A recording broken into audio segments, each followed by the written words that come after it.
Today, on the 7th and last day of the June 99 retreat in Springwater, we will read, hear different words and ways of expressing the inexpressible. These will be selections from writings or talks by old and new wise teachers, as well as some poetry, past and present. Many of you have heard many of these selections many times.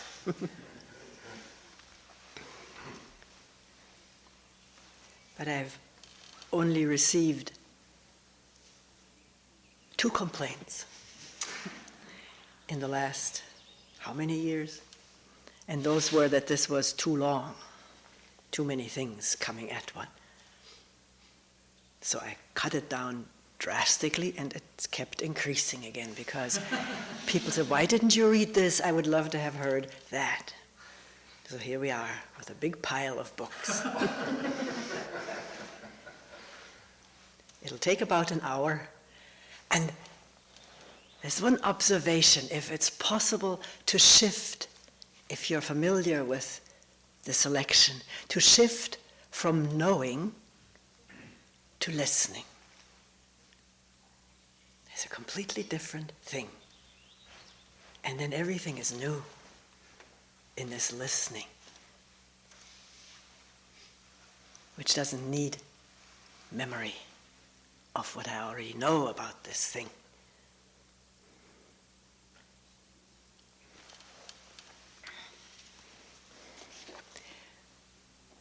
Some of these writings are abbreviated excerpts, some words or sentences left out, like, for instance, here with Huang Po, the Zen teaching of Huang Po.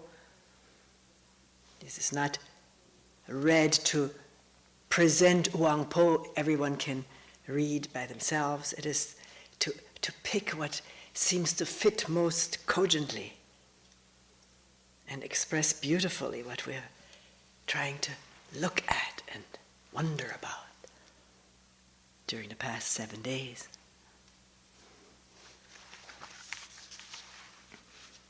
This is translated by Jan Blofeld, the collector of these sayings was the disciple of Huang Po, who was also a Buddhist scholar and the governor of the province. He got Huang Po to come and he built a big monastery for him. Must have had a big budget.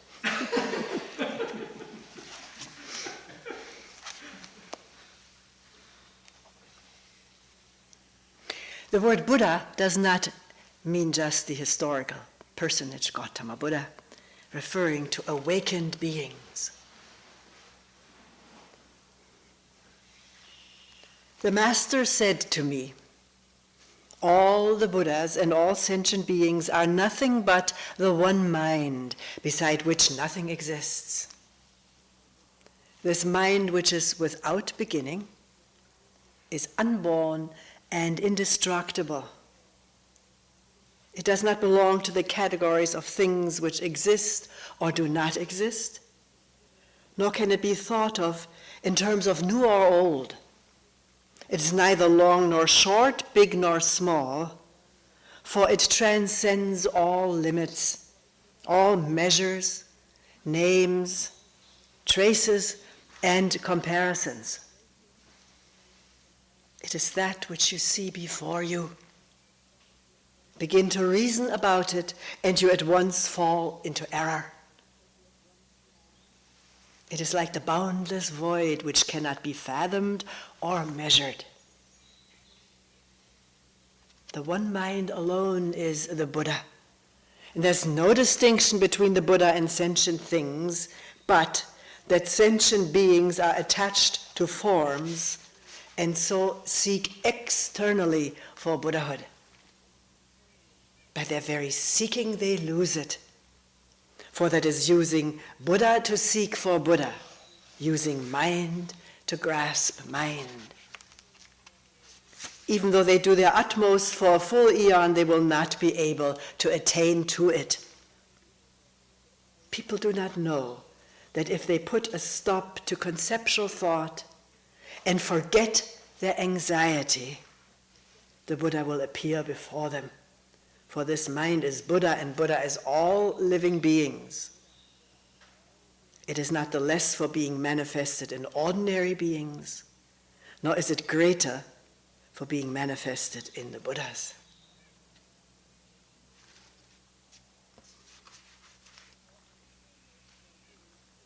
Our original nature is, in highest truth, devoid of any atom of objectivity. It is void, omnipresent, silent, pure. It is glorious and mysterious, peaceful joy, and that is all.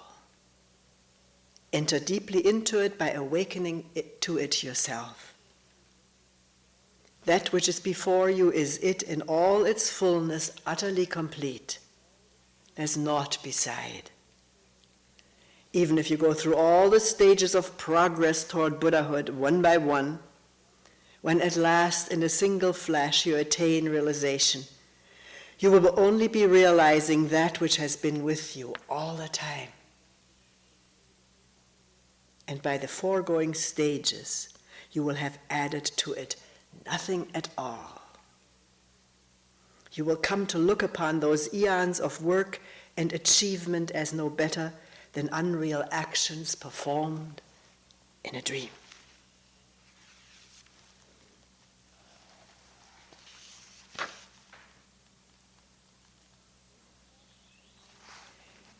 When we talk of the knowledge I may gain, the learning I may achieve, my intuitive understanding, my deliverance from rebirth, my moral way of living, our successes make these concepts seem pleasant to us, but our failures make them appear deplorable. What is the use of all that? I advise you to remain uniformly quiescent and above all activity.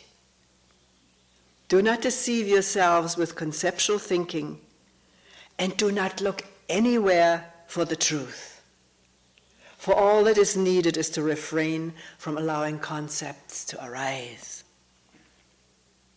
It is obvious that mental concepts and external perceptions are equally misleading, and that the way of the Buddhas is as dangerous to you as the way of demons.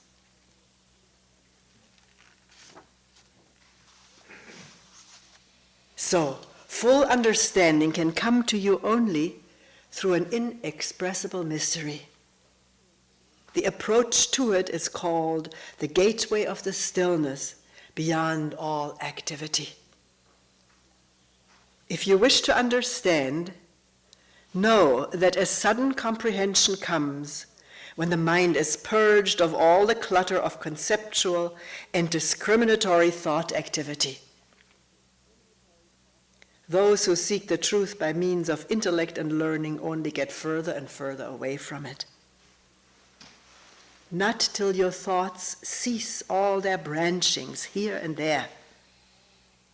Not till you abandon all thoughts of seeking for something will you be on the right road.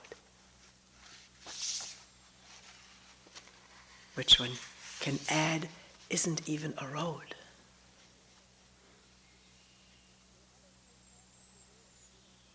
Though others may talk of the way of the Buddhas as something to be reached by various pious practices and by scripture study, you must have nothing to do with such ideas. A perception, sudden as blinking, that subject and object are one, will lead to a deeply mysterious, wordless understanding. And by this understanding, you awake to the truth. Your true nature is something never lost, even in moments of delusion, nor is it gained at the moment of enlightenment. It depends on nothing and is attached to nothing. It is all-pervading, spotless beauty. It is the self-existent and uncreated absolute. Absolute literally meaning dependent on nothing. It is a jewel beyond all price.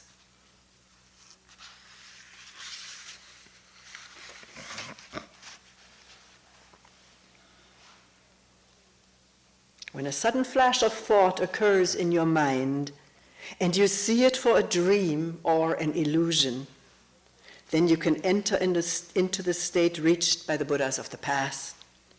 Not that the Buddhas of the past really exist, nor that the Buddhas of the future have not yet come into existence.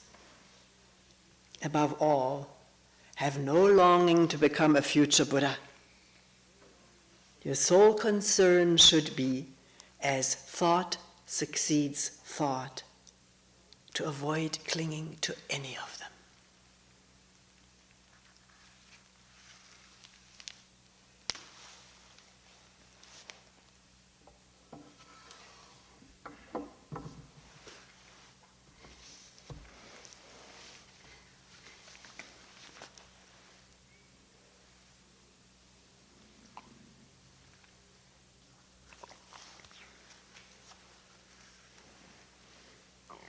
Excerpts from Krishnamurti talks and writings assembled by the Foundation in India.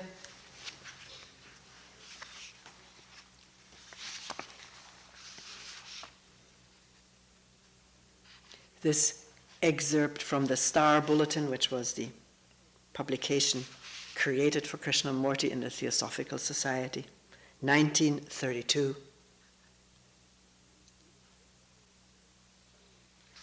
The individual problem is the world problem. The individual problem is the world problem. If the individual has found happiness, has created order within himself, then he will create order in the world around him.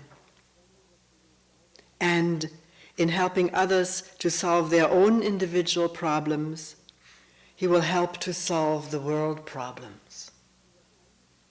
You think that in seeking the liberation of the self, there is the suggestion of egotism. You think that to be eternally happy is a selfish realization. You think that to be free from all sorrow and strife is a desertion of the world. This is a misconception. Liberation is the very antithesis of the sense of ego, of I-ness. It is the ultimate realization for all people.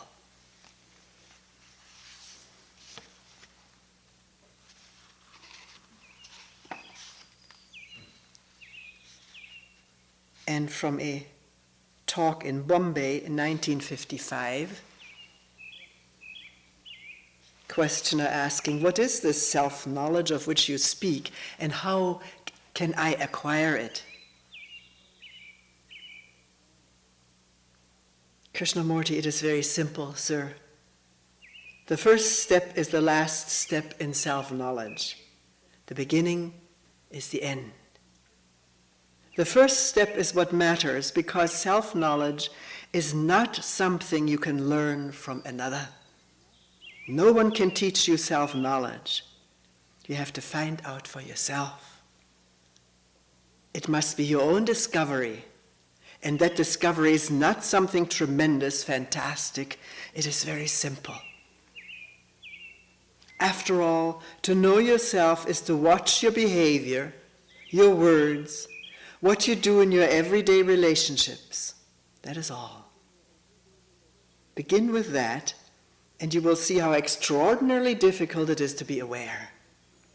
Just to watch the manner of your behavior, the words you use to your servant, to your boss, the attitude you have with regard to people, to ideas, to things.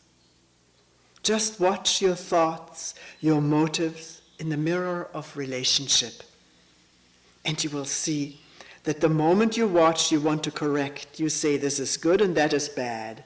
I must do this and not that. When you see yourself in the mirror of relationship, your approach is one of condemnation or justification. Therefore, you distort what you see. Whereas if you simply observe in that mirror your attitude with regard to people, to ideas, to things, if you just see the fact without judgment, without condemnation or acceptance, then you will find that that very perception has its own action. That is the beginning of self-knowledge.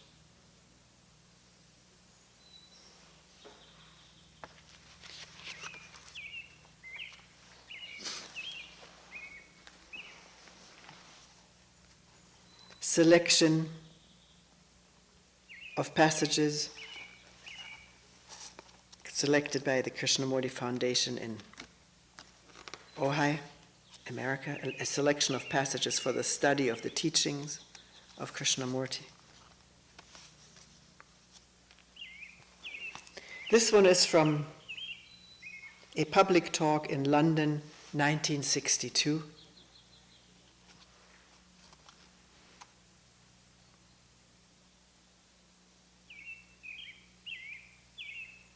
Someone comments, I find it impossible to be aware all the time. Krishnamurti, don't be aware all the time.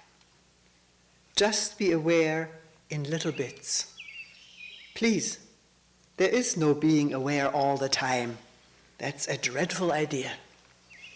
It's a nightmare, this terrible desire for continuity. Just be aware for 1 minute, for 1 second, and in that 1 second of awareness, you can see the whole universe. It's not a poetic phrase. We see things in a flash, in a single moment. But having seen something, we want to capture, to hold it, to give it continuity. That's not being aware at all. When you say, I must be aware all the time, you have made a problem of it. And then you should really find out why you want to be aware all the time. See the greed it implies, the desire to acquire. And to say, well, I'm aware all the time means nothing.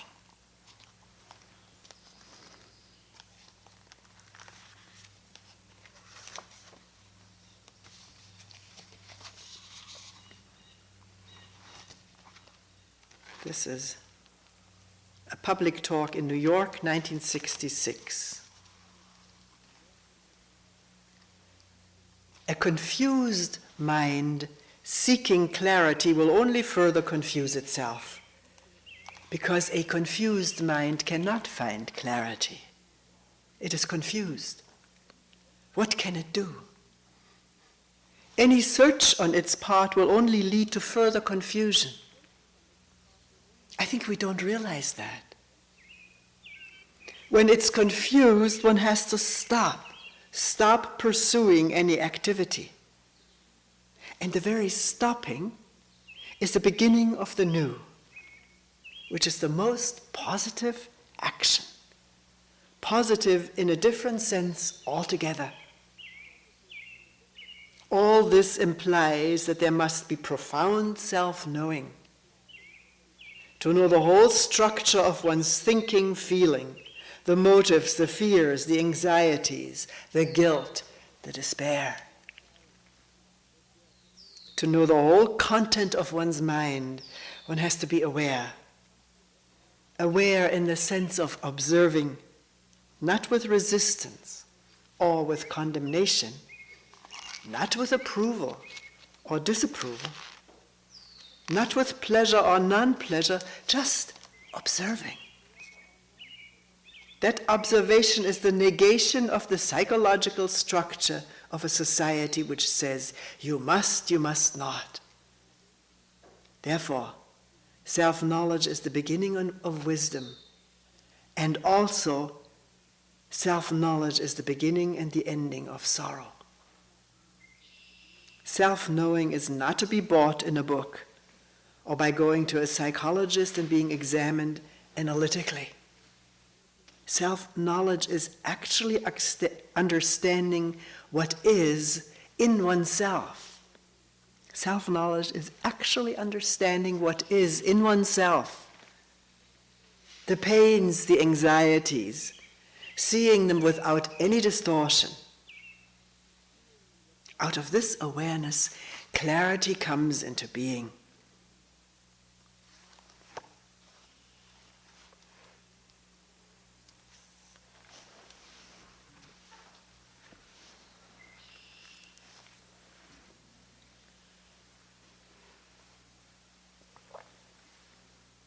Another one of those collections called The Meditative Mind. And this one is taken from The Flame of Attention.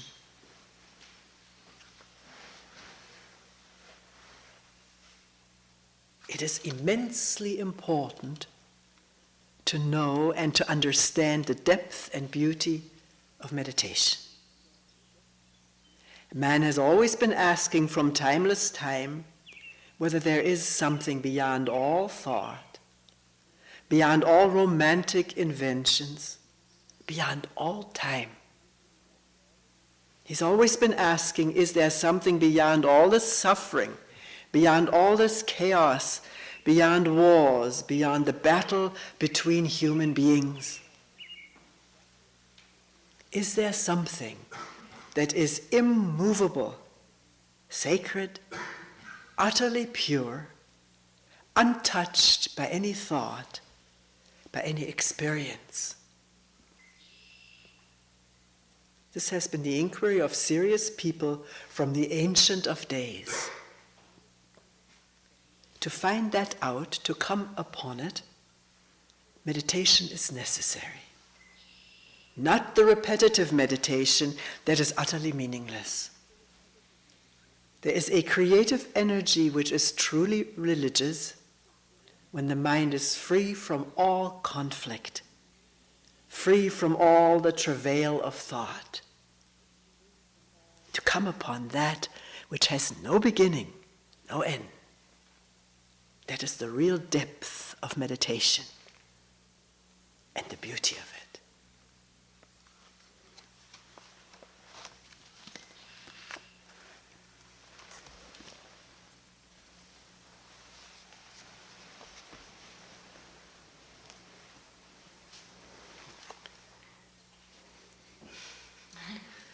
Should I or shouldn't? Okay, thank you. That's called feedback. You're not getting tired, huh? Nisargadatta, I am that, translated by Maurice Friedman. Nisargadatta almost contemporary with Krishnamurti, except he never left even his native village almost. He stayed there, put. Lived in a loft above his home. He used to be a tobacco dealer. I heard mentioned, chewed till the end of his life. He died from throat cancer. Without taking medication.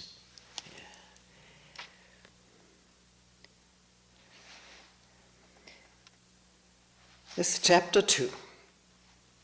All his teaching is in the form of dialogue. Questioner. Maharaj, you're sitting in front of me and I'm here at your feet. What is the basic difference between us? Nisargadatta, there is no basic difference. Questioner. Still, there must be some real difference. I come to you. You do not come to me. Nisargadatta. Because you imagine differences. You go here and there in search of superior people. Questioner. You too are a superior person. You claim to know the real while I do not. Nisargadatta, did I ever tell you that you do not know and therefore you are inferior? Let those who invented such distinctions prove them. I do not claim to know what you do not. In fact, I know much less than you do. Questioner, your words are wise, your behavior noble, and your grace all-powerful. Nisargadatta, I know nothing about it all and see no difference between you and me. My life is a succession of events just like yours. Only I am detached and see the passing show as a passing show, while you stick to things and move along with them. Questioner, what made you so dispassionate? Nisargadatta, nothing in particular. It so happened that I trusted my guru. He told me I am nothing but myself, and I believed him. Self in the Advaita Hindu tradition is what in the Buddhist tradition is called Buddha nature. No division. He told me I'm nothing but myself, and I believed him. Trusting him, I behaved accordingly and ceased caring for what was not me nor mine.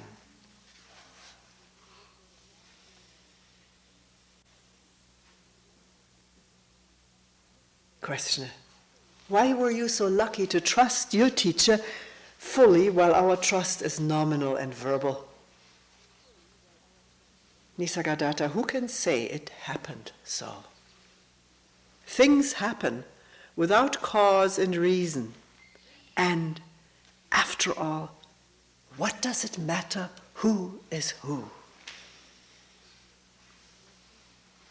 Your high opinion of me is your opinion only. Any moment you may change it. Why attach importance to opinions, even your own? Questioner, still you're different.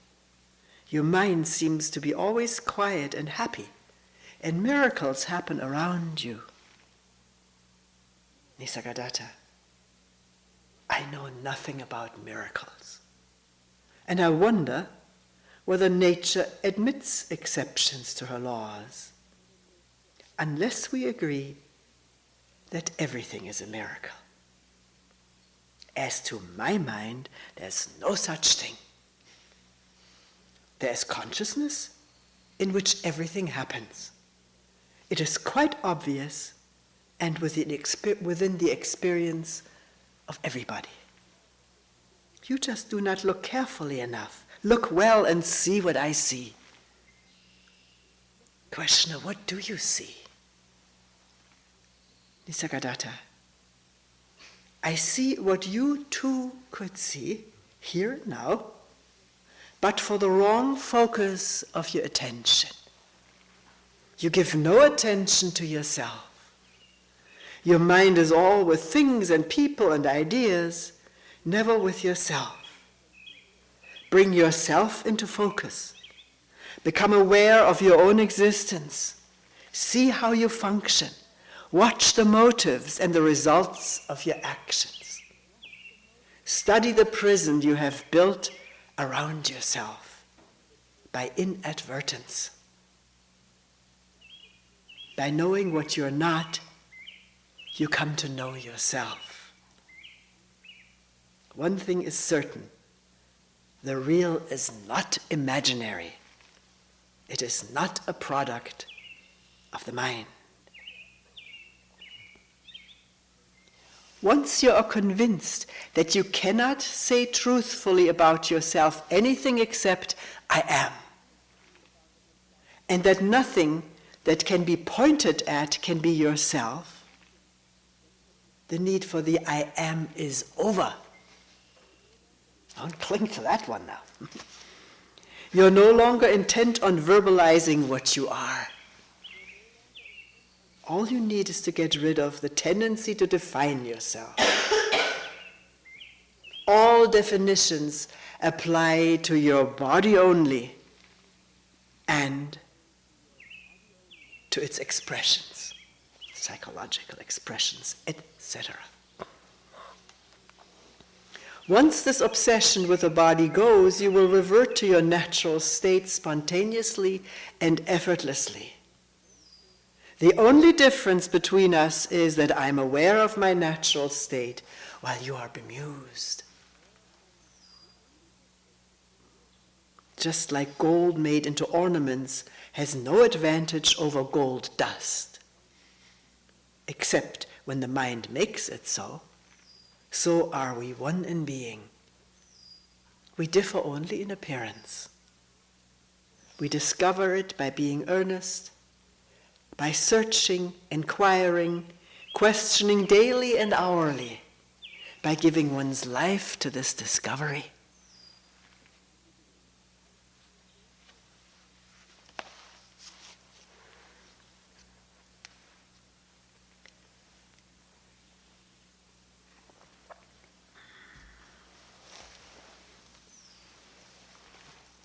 And Vimalataka, she used to travel around the whole world, giving talks, seminars, retreats. Now she stays in India, her home. This is called Being and Becoming.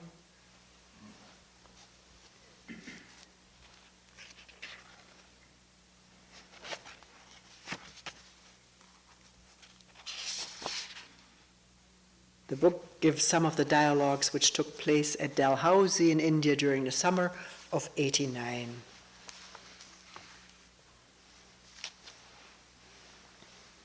Vimala.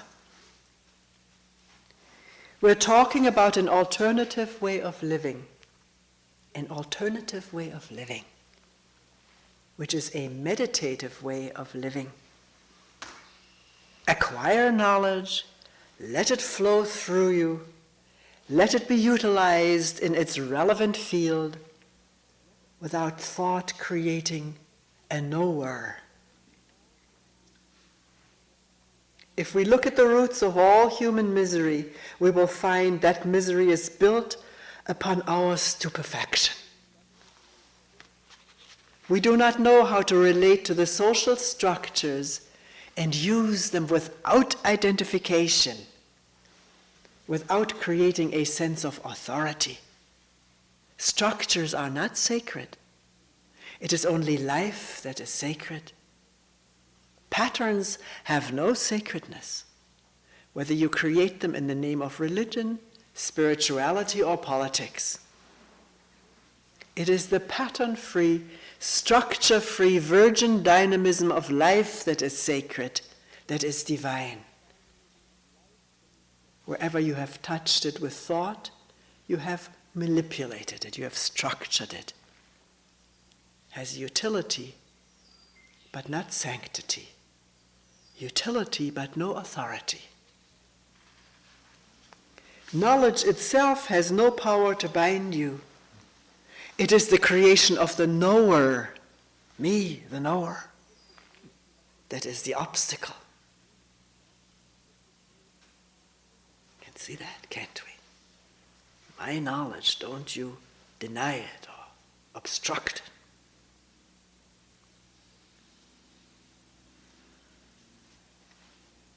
You have a beautiful, sensitive body, and the sensitivity gets into touch with its respective objects outside, and they bring sensations. Sensations are converted back to electric impulses, and the brain interprets them. It's a marvelous process, what we call experiencing. Contact with the outside world through the senses, which are very delicate, very tender. It is quite hard and arduous work to keep your sensual system pure, healthy, supple, and elastic. Let the experiences flow through the sensual system. Nothing wrong in a sensual sexual experience, but you create an experiencer and get stuck in the experience and its likes and dislikes.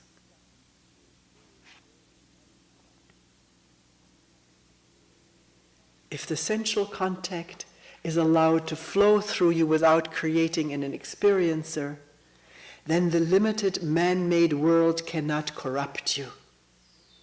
You acquire knowledge and appear as an individual playing the role of a father, a brother, a mother, daughter, son. You are one appearing as many. There's no identification with the fatherness, the sonness, daughterness, sisterness. And you don't tie so many knots inside, but play the roles sanely, completely, with the magnificence of an inner equipoise. Then your appearing as many shall not corrupt you. The word meditation has been identified with psychophysical exercises, concentrations, methods, techniques, kundalini, shakti paths. The word has been abused and misused in such a callous way. No authority and no effort. Freedom from authority and freedom from the struggle of efforts. Once you know that these man-made enclosures are only to be lived in, then the sense of comparing yourself with others, he has a palace and I have a hut. He has millions and I only have thousands. That's thousands of rupees. The sense of comparison and the ambition for competition disappears. Your economic life becomes simple. No vanity, no pride about your scholarship, erudition, and your social life becomes simple. You do not move around with a begging bowl for sympathy, for acceptance, for prestige, for acknowledgement.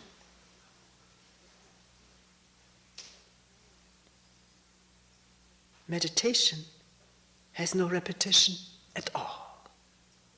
It is moment to moment.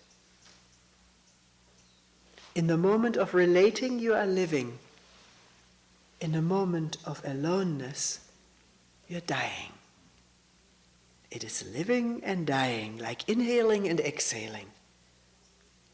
To be alone is to die to the sense of being somebody, of being something. Is not that the content of death and dying? To be alone is to die to the sense of being somebody. Sinner, saint, holy, knowledgeable, capable, respected, rich, poor. To be alone is to die to being something according to the definition of society, according to the structure of religions. Physically isolating yourself may not lead you to the aloneness. It may not. That is what we're afraid of, dying to the sense of being somebody.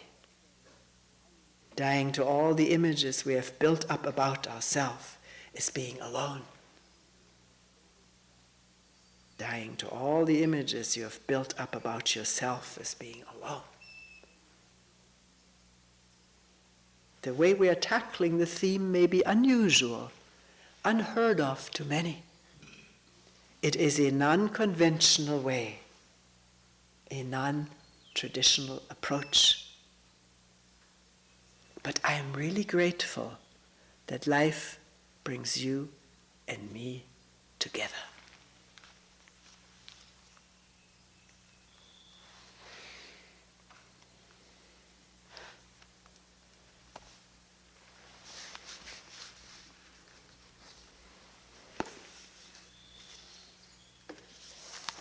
Some selections from the Enlightened Heart Anthology of Sacred Poetry, edited by Stephen Mitchell.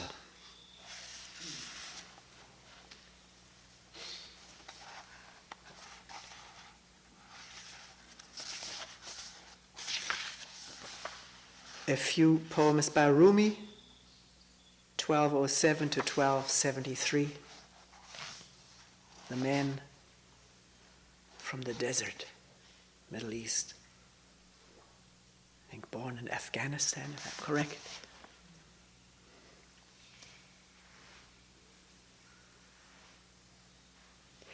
I have lived on the lip of insanity, wanting to know reasons, knocking on a door. It opens. I've been knocking from the inside.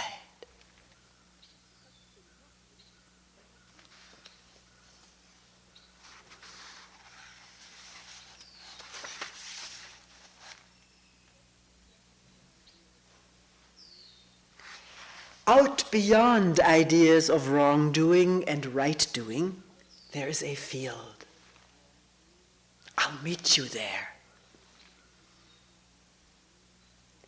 When the soul lies down in that grass, the world is too full to talk about. Ideas, language, even the phrase each other doesn't make any sense.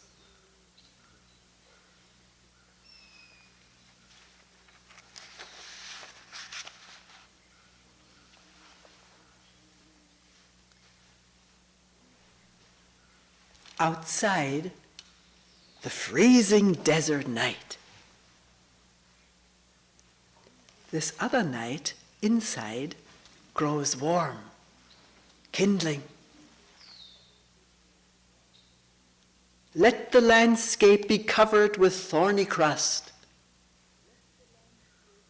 We have a soft garden in here. The continents blasted. Cities and little towns, everything become a scorched, blackened ball. The news we hear is full of grief for that future. But the real news inside here is there's no news at all.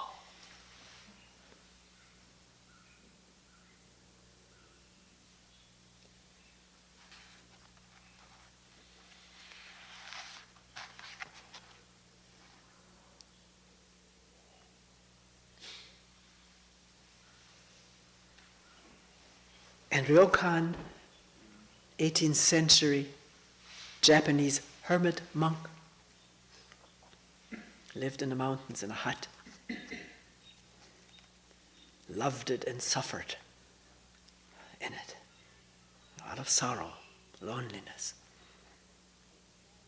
First days of spring. The sky is bright blue, the sun huge and warm. Everything is turning green. Carrying my monk's bowl, I walk to the village to beg for my daily meal. The children spot me at the temple gate and happily crowd around, dragging at my arms till I stop. I put my bowl on a white rock, hang my bag on a branch. First we braid grasses and play tug of war. Then we take turns singing and keeping a kick ball in the air. I kick the ball and they sing. They kick and I sing. Time is forgotten, the hours fly. People passing by point at me and laugh. Why are you acting like such a fool? I nod my head and don't answer. I could say something, but why? Do you want to know what's in my heart? From the beginning of time, just this, just this.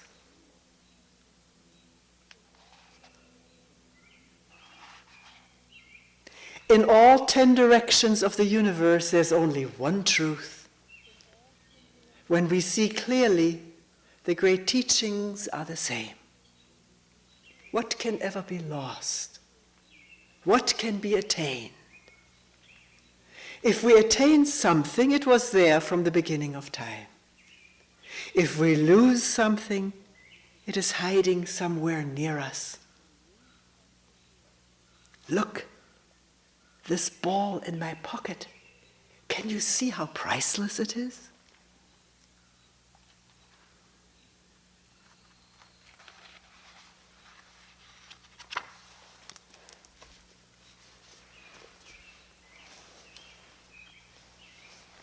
And some more Rokan from one robe, one bow, translated by John Stevens.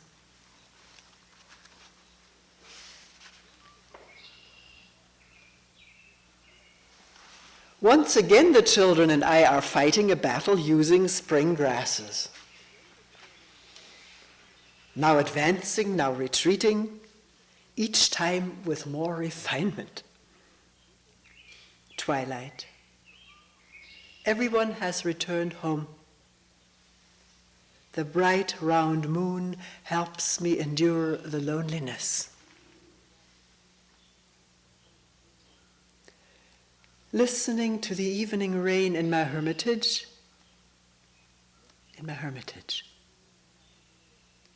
the great way, I braid spring flowers into a ball. The future? If a visitor brings these questions, I have only the tranquility of the hermitage to offer.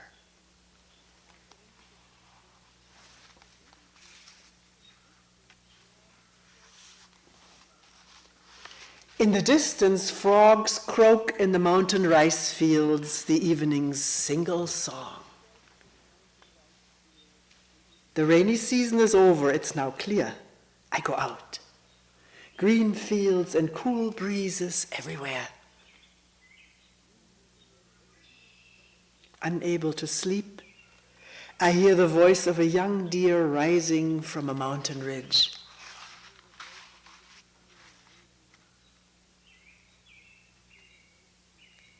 The branches that will be used for this autumn's firewood are still blooming. Please gather some summer grasses wet with dew and come visit me. I stretch out for a nap in my little hut. In the fields, frogs chant their songs, and the birds in the bamboo grove sing along. In the pond near my hut, the lotus flowers, covered with dew, bloom in a row.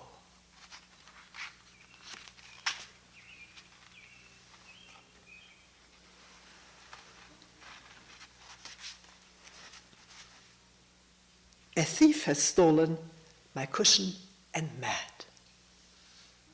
Why did he break into my hermitage? The door is never locked.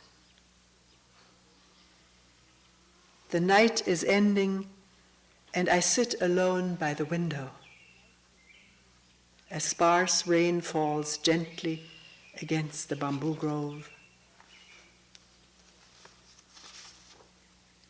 Lying on my grass pillow, dreaming about this dream world again, lonely, fitful sleep. As I watch the children happily playing, without realizing it, my eyes fill with tears. Thinking about the people in this floating world far into the night, my sleeve is wet with tears.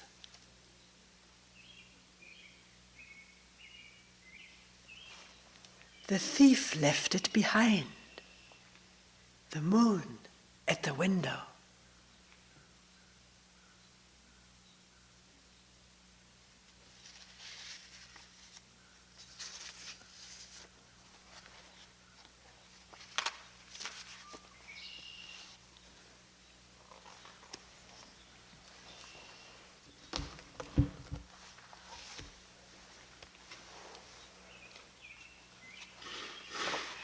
Mary Oliver, contemporary American poet.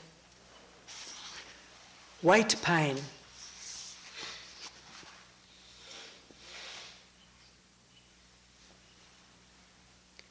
Work. That's the name of this poem. Work. How beautiful this morning was Pasture Pond. It had lain in the dark all night, catching the rain on its broad back. All day I work with the linen of words and the pins of punctuation. All day I hang out over a desk, grinding my teeth, staring. Then I sleep. Then I come out of the house, even before the sun is up, and walk back through the pine woods to Pasture Pond.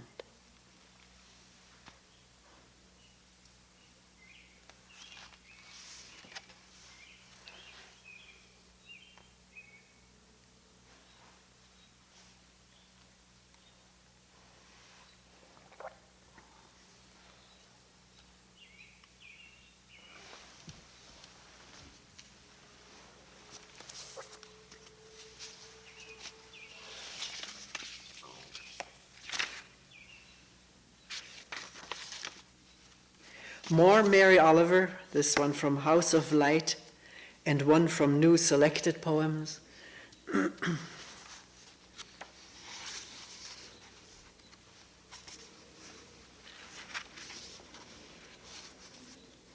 Singapore.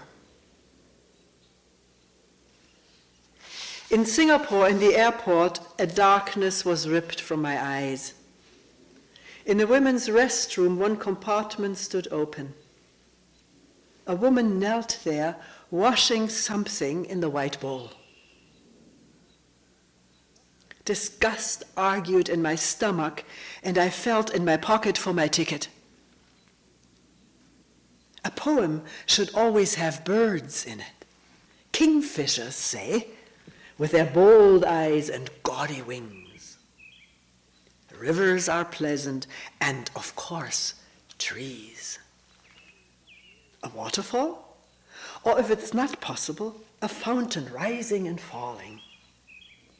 A person wants to stand in a happy place in a poem. When the woman turned, I could not answer her face. Her beauty and her embarrassment struggled together, and neither could win. She smiled, and I smiled. What kind of nonsense is this? Everybody needs a job. Yes, a person wants to stand in a happy place in a poem. But first we must watch her as she stares down at her labor, which is dull enough. She's washing the tops of the airport ashtrays, as big as hubcaps, with a blue rag. Her small hands turn the metal, scrubbing and rinsing.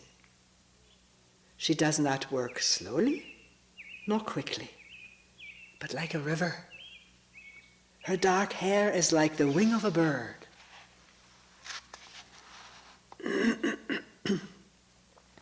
I don't doubt for a moment that she loves her life. And I want her to rise up from the crust and the slop and fly down to the river. This probably won't happen, but maybe it will. If the world were only pain and logic, who would want it? Of course it isn't. Neither do I mean anything miraculous, but only the light that can shine out of a life. I mean, the way she unfolded and refolded the blue cloth, the way her smile was only for my sake. I mean, the way this poem is filled with trees and birds.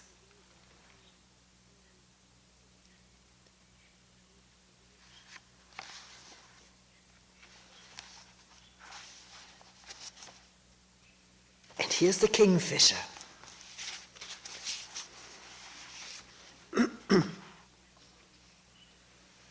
The Kingfisher rises out of the black wave like a blue flower. In his beak, he carries a silver leaf. I think this is the prettiest world. So long as you don't mind a little dying, how could there be a day in your whole life that doesn't have its splash of happiness? There are more fish than there are leaves on 1,000 trees. And anyway, the Kingfisher wasn't born to think about it or anything else. When the wave snaps shut over his blue head, the water remains water. Hunger is the only story he's ever heard in his life that he could believe. I don't say he's right, neither do I say he's wrong. Religiously, he swallows the silver leaf with its broken red river, and with a rough and easy cry I couldn't rouse out of my thoughtful body if my life depended on it, he swings back over the bright sea to do the same thing, to do it as I long to do something, anything, perfectly.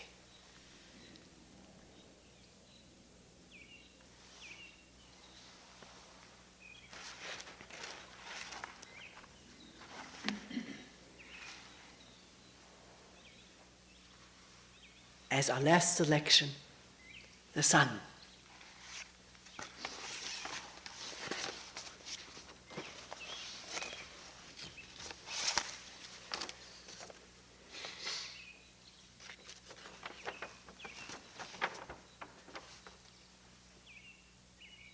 Have you ever seen anything in your life more wonderful than the way the sun every evening, relaxed and easy, floats toward the horizon and into the clouds or the hills or the rumpled sea and is gone? And how it slides again out of the blackness every morning on the other side of the world, like a red flower streaming upward on its heavenly oils. Say, on a morning in early summer at its perfect imperial distance. And have you ever felt for anything such wild love? Do you think there's anywhere in any language a word billowing enough for the pleasure that fills you as the sun reaches out, as it warms you, as you stand there empty-handed? Or have you too turned from this world? Or have you too gone crazy for power, for things?